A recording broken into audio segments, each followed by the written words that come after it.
Let's talk about listings and understand what they are, why do we want them, the whole nine yards. Okay, so first of all, why do we want listings? Well, they bring buyers, they bring social media opportunities, they provide you house opportunities.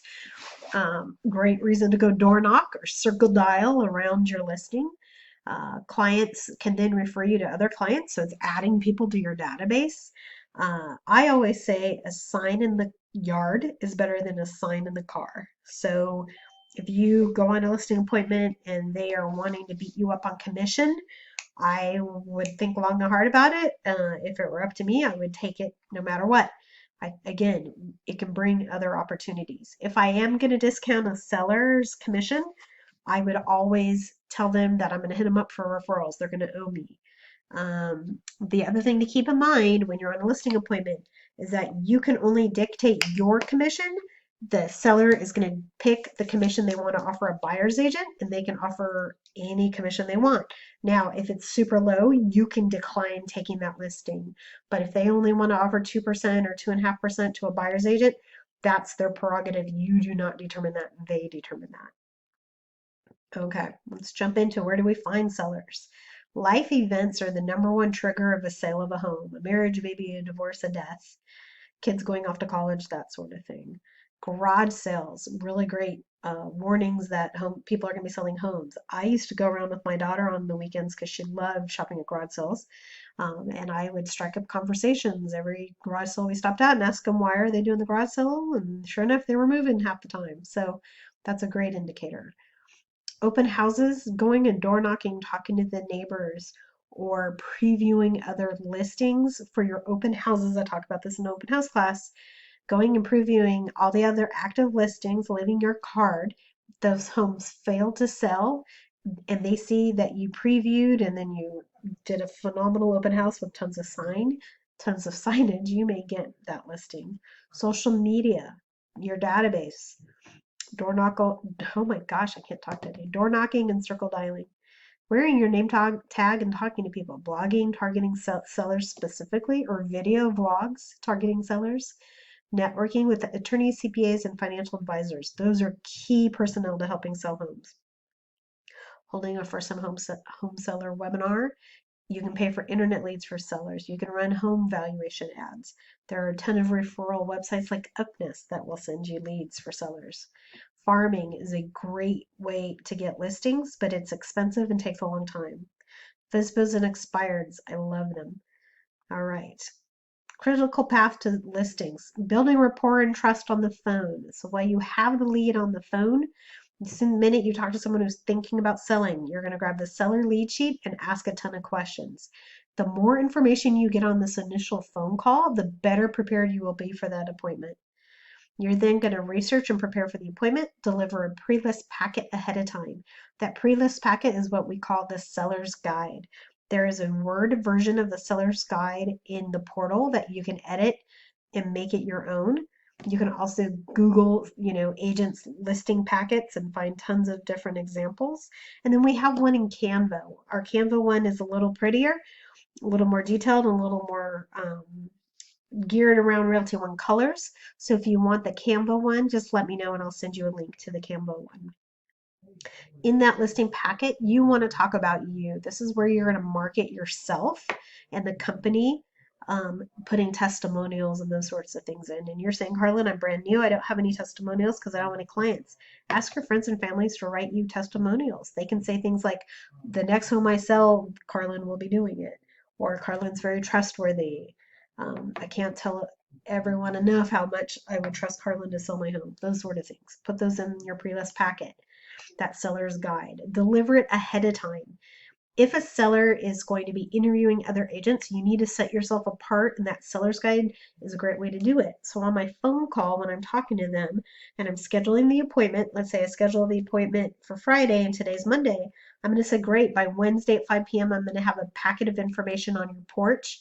Just if you can, take a look at it before our appointment, that would be great. The goal is to set yourself apart and impress them about your company and your marketing plan in that guide, so that when you get to the appointment, you don't even have to go into any of that. You're going to say, do you have any questions on that? They're going to say, nope. And then you're going to say, great, let's talk about the price, and we're going to talk about what I charge, and then move on and get them to sign. And that's exactly what the listing appointment is. You're going to address any concerns and questions they have, and the goal is to get them to sign that listing agreement. Lead sheet. So I mentioned the lead sheet. When you've got them on the phone, you want to have this in front of you and you really want to ask all of this information.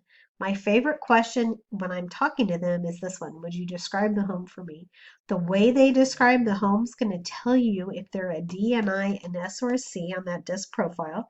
Remember, we learned about that in the beginning.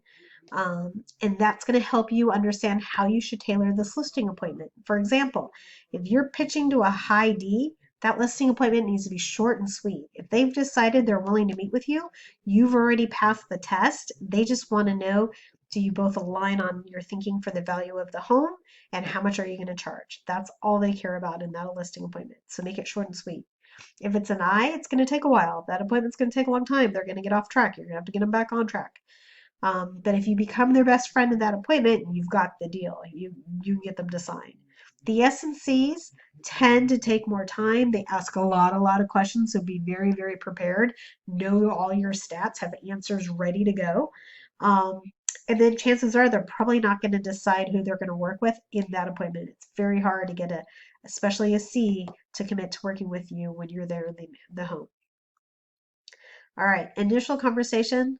These are the questions. Again, up front on that previous piece of paper, the lead sheet will help you, but these are all the questions that you need to go through. We will role play and work on these questions in the Tuesday classes.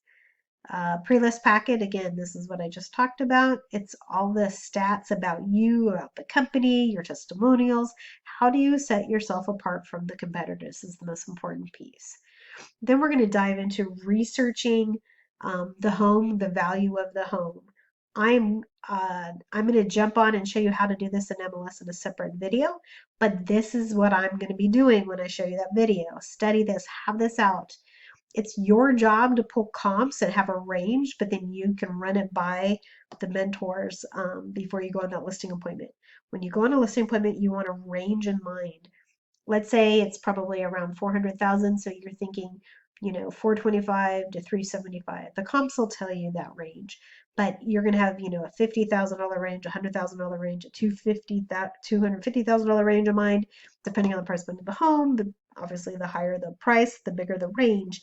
But you can't narrow it down to an exact price until you see the home. You need to see if it smells, or if there's horrible neighbors, or if there's a giant apartment complex in the backyard, that kind of thing. You've got to get there before you're going to know the price. So doing this CMA is really important. Again, I'm going to do it in a separate video. Final thoughts on pricing. It's really important to know your market and to know how to price it. We used to really study comps, and now we're looking at the actives. What is our competition when we go on the market? That's really going to help us. We've got to be priced better than the competition because we do not have a whole lot of buyers out in this market right now. Items needed for the listing appointment. Your listing agreement, your seller's disclosure, a T47, your comps, and a net sheet. If your range, like I mentioned a minute ago, is 375 to 425, do your net sheet at 375. Don't show them the 425 price in case you go in there and go, oh crap, it's only worth 375. You don't want to get them excited.